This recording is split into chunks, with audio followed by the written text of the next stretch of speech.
सात संगत जी, प्रेम से कहना धन निरंकार जी। सात संगत जी, दासी आज आप लोगों के बीच उपस्थित है, लेकर विषय है राम कहाँ रहते हैं। सात संगत जी, दासी कल सदगुरु की कृपा से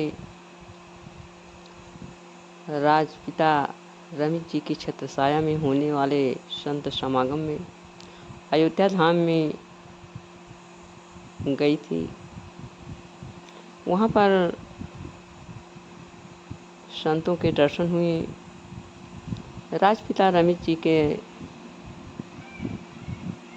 दर्शन हुआ बहुत करीब से, जो दासी कल्पना भी नहीं कर सकती थी।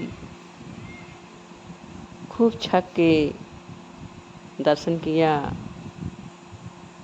खूब पिया। सत्संगत जी, चरणों को स्पर्श करके नमस्कारी करने को मिला, जो कि दासी के जेहन में कभी भी नहीं आता था।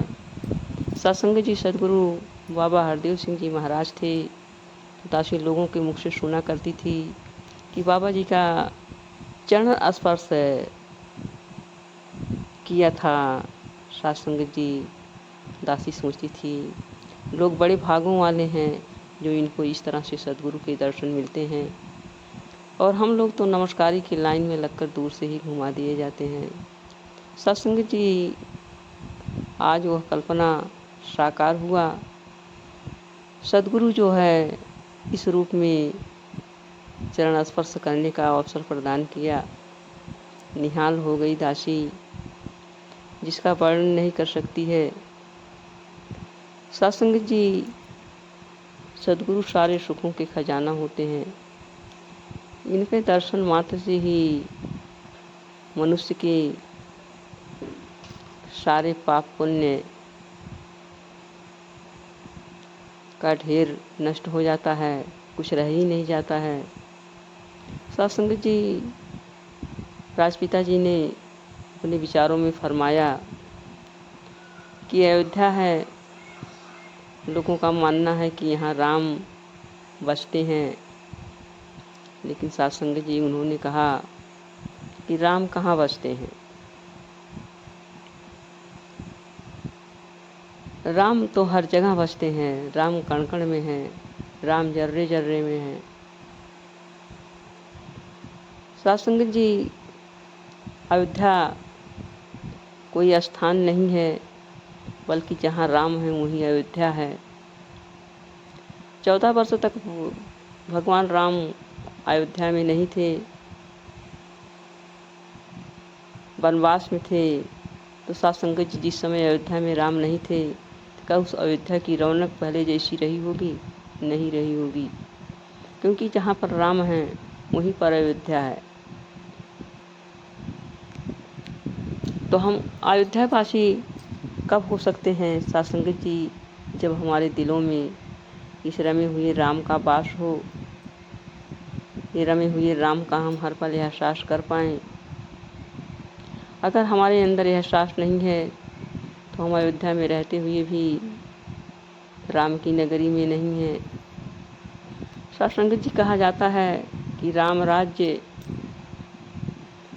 राज्य के लिए संतों ने कहा है, दैहिक दैविक भौतिक तापा, राम राज काहू नहीं व्यापा। यानी ये तीनों ताप, ये तीनों दुख जो है, शारीरिक, दैवी, भौतिक पदार्थों का ये दुख जो है, राम के राज्य में किसी को भी नहीं होता था, कोई इससे दुखी नहीं होता था। लेकिन सत्संगत जी, विचार करने की बात है कि राम राज्य है क्या? यदि हम इस रमे हुए राम के समय के सदगुरु के वचनों को मानते चले जाएं, इनके जो भी निर्देश आते हैं, दिशा निर्देश दिए जाते हैं, उन सारे दिशा निर्देशों को हम अक्षरशः पालन कर लें, हूबहू उसी पर चलते जाएं, तो सत्संगत जी, वही राम राज्य है। अगर हम सदगुरु के वचनों की पालना कर ले जाते हैं तो सत्संगत जी, गारंटी है, सदगुरु गारंटी लेते हैं कि हमारे जीवन में दैहिक दैविक भौतिक ये तीनों ताप कभी नहीं आ सकते हैं। तो साथ संगत जी हम विचार करें, आज तो हम सद्गुरु वाले हैं। अगर हम सद्गुरु वाले हैं तो क्या हम सद्गुरु के वचनों को मान रहे हैं? क्या हम सद्गुरु की शिखलाइयों पर चल रहे हैं? आवाज़ें दी जा रही हैं चारों तरफ कि सद्गुरु के वचन जो आ रहे हैं, सद्गुरु किसी से निंदा नहीं करते हैं, सद्गुरु किसी को नीची दृष्टि से नहीं देखते हैं, सद्गुरु सबका भला चाहते हैं, सद्गुरु क्रोध नहीं करते हैं, सद्गुरु सहनशीलता के भंडार हैं। तो साथ संगत जी, क्या ये सारे गुण हमारे अंदर आ रहे हैं? सद्गुरु हमसे यही चाह रहे हैं कि हम भी जो है इन मानवीय गुणों का पालन करें, मानवीय गुणों को धारण करें और मानवीय गुणों में रहकर ही जीवन जिए। तो साथ संगत जी, तब समझ लीजिए वही राम राज्य है।